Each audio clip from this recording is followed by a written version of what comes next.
made up my mind, not another day. You're on borrowed time, let me get away. Yeah, I'm running, yeah, I'm running. So love me or leave me, I'm standing alone. Can't shake a feeling that lives in my bones. Lie to me, tell me you wish that you could, but nothing you gave me is worth what you took.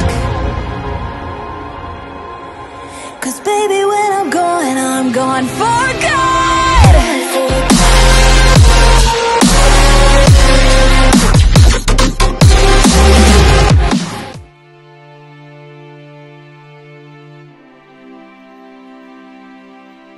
Melanjutkan dari kisah sebelumnya.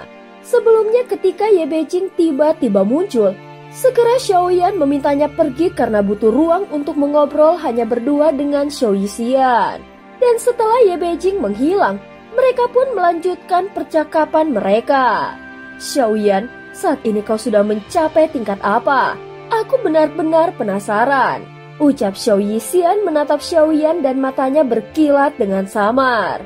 Dia sudah lama menyadari bahwa dirinya dan Xiaoyan tidak berjalan di jalur yang sama. Dia pun tidak pernah lagi berharap Xiaoyan akan jatuh cinta kepadanya. Kesempatan yang terlewat adalah kesempatan yang hilang. Meski ada penyesalan, namun semua perlahan terhapus oleh waktu. Kultivasi adalah jalan tanpa akhir. Di hadapan orang lemah, aku adalah orang kuat. Namun di hadapan orang yang lebih kuat, aku tetaplah lemah. Dunia tempat kita berada akan menghadapi bencana yang belum pernah terjadi sebelumnya. Jika kita tidak mampu melawannya, kita akan terpuruk dan tenggelam. Xiaoyan berkata sambil menatap ke kejauhan. Meski kali ini kita berhasil mengalahkan dunia Taisu, tetapi semakin aku tahu semakin aku sadar bahwa Taisu hanyalah pengendali utama. Namun bukan satu-satunya pihak yang ikut campur tangan. Dari berbagai petunjuk, perang dunia akan membuktikan hal itu. Ada kekuatan pengendalian yang aneh dan dalam kekacauan serta kehancuran nanti banyak hal yang akan terjadi. Kehancuran itu bukanlah sesuatu yang bisa dilakukan oleh satu pihak saja. Kini Xiaoyan mengerti jika Sensi tidak melakukan perubahan, maka kemungkinan besar mereka akan kembali jatuh dalam bencana. Walaupun pengetahuanku tidak banyak, tetapi tragedi kehampaan di Laut Barat adalah bukti yang nyata. Banyak makhluk kuat dibantai secara kejam. Aku akan memimpin istana 10.000 iblis untuk tumbuh lebih kuat. Saat perang dunia tiba, istana 10.000 iblis akan mengerahkan seluruh kekuatannya. Xiao Yixian mengangguk setelah mengatakannya. Dia adalah orang yang selalu rasional dan dia tahu betapa seriusnya apa yang dikatakan Xiaoyan. Mungkin di seluruh Sensi, istana 10.000 iblis bukanlah kekuatan yang cukup besar. Namun perang dunia membutuhkan setiap kekuatan yang ada. Jika semuanya bersatu, barulah bisa membentuk sesuatu yang kokoh. Layaknya lautan yang terbentuk dari kumpulan aliran sungai. Xiaoyan segera mengangguk pelan. Dalam percakapan mereka, tak sekalipun mereka membicarakan soal perasaan seperti kebanyakan orang. Mereka tidak membicarakan masa lalu. Dalam perjalanan waktu yang panjang, setiap orang akan menjadi semakin kesepian. Xiaoyan dapat merasakan bahwa setelah sekian lama, Xiao Yixian masih tetap hidup sendiri.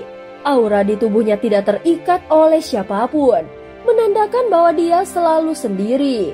Entah berapa banyak orang yang pernah jatuh hati kepadanya, namun semuanya dia tolak. Xiaoyan tidak tahu apakah alasan itu karena dirinya. Tetapi yang jelas hati Xiao Yixian tidak pernah lagi menerima orang lain. Sepertinya itu memang benar. Dan ketika semua ini berakhir, mungkin dia akan memberi titik pada perasaan itu. Namun sekarang belum waktunya. Saat ini pikirannya terlalu rumit, terlalu banyak yang harus dipikirkan dan tingkat kekuatannya masih jauh dari cukup.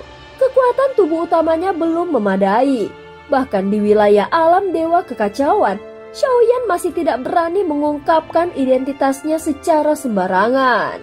Bahkan dalam beberapa pertempuran hidup dan mati sebelumnya, Xiaoyan tetap merasakan bahwa kekuatannya masih kurang. Meski demikian, sekarang kekurangan itu sudah tertutupi oleh kemampuannya untuk bertarung. Bahkan seorang dewa tingkat kelima pun tidak berani mengatakan bisa membunuhnya begitu saja. Kedamaian di Senshi akan berakhir dan kekacauan akan dimulai. Jadi kau harus menjadi kuat dan tetap bertahan hidup.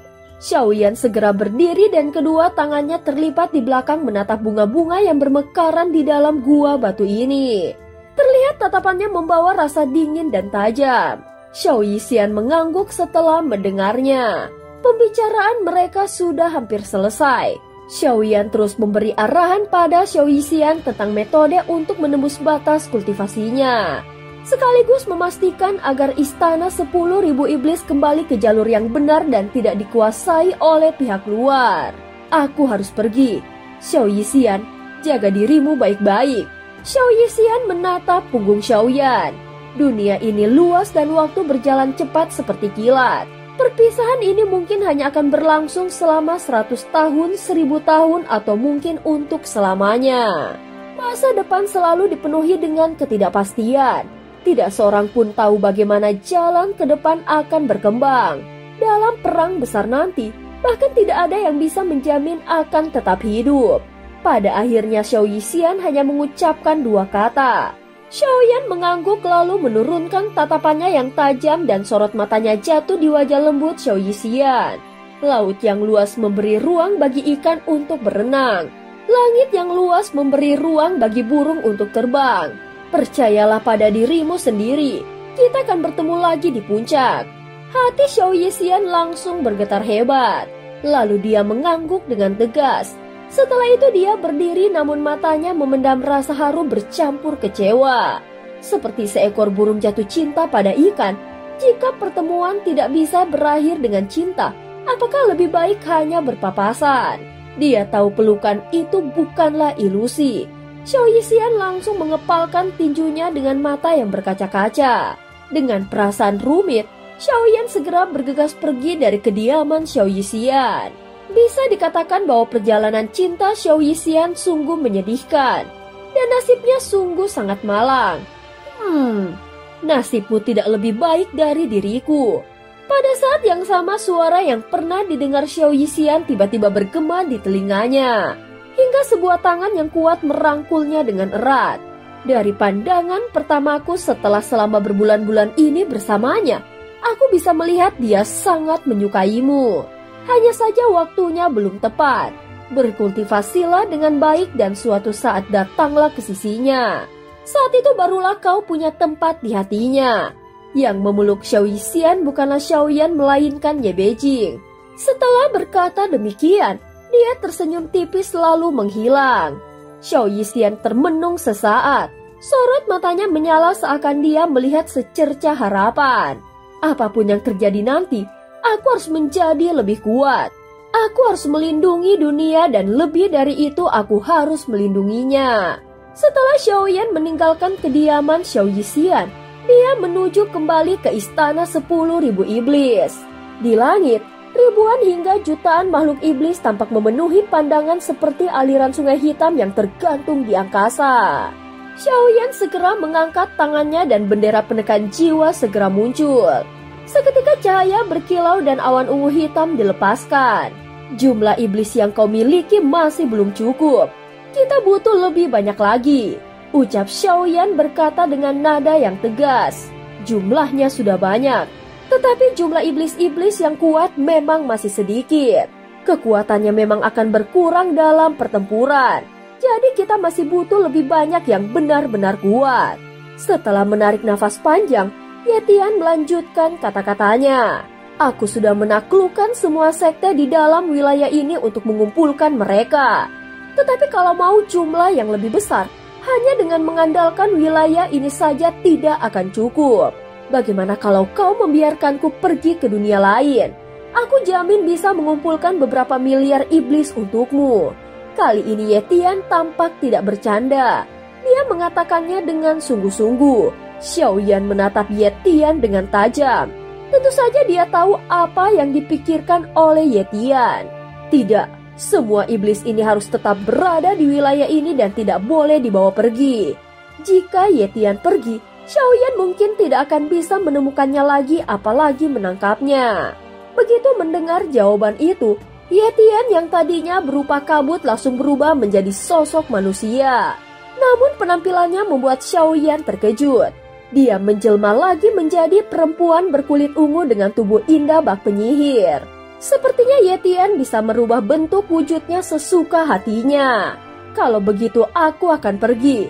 Namun sebelum sempat bergerak, Xiaoyan melambaikan tangannya dan langsung menyegilnya kembali ke dalam bendera penekan jiwa. Bukankah ini melanggar janji? Dasar iblis, kau benar-benar licik. Ye Tian memprotes dari dalam bendera penekan jiwa dan merasa dijebak. Aku memang berjanji, tetapi tidak mengatakan akan membebaskanmu sekarang. Iblis-iblis ini akan tetap di sini. Kau lebih baik berdiam diri dan berlatih. Ucap Xiaoyan langsung pikirannya beralih. Kekuatan jiwa ilusinya segera muncul membentuk sebuah lubang hitam di udara. Segera melangkah masuk dan diikuti oleh sosok Ye Beijing. Dalam sekejap, keduanya menghilang. Sehingga tanpa tekanan dari Xiaoyan, istana 10.000 iblis kembali ke keadaan semula. Dan cerita pun berakhir. Terima kasih udah dengerin Mihu dari awal sampai akhir ya. Sampai jumpa.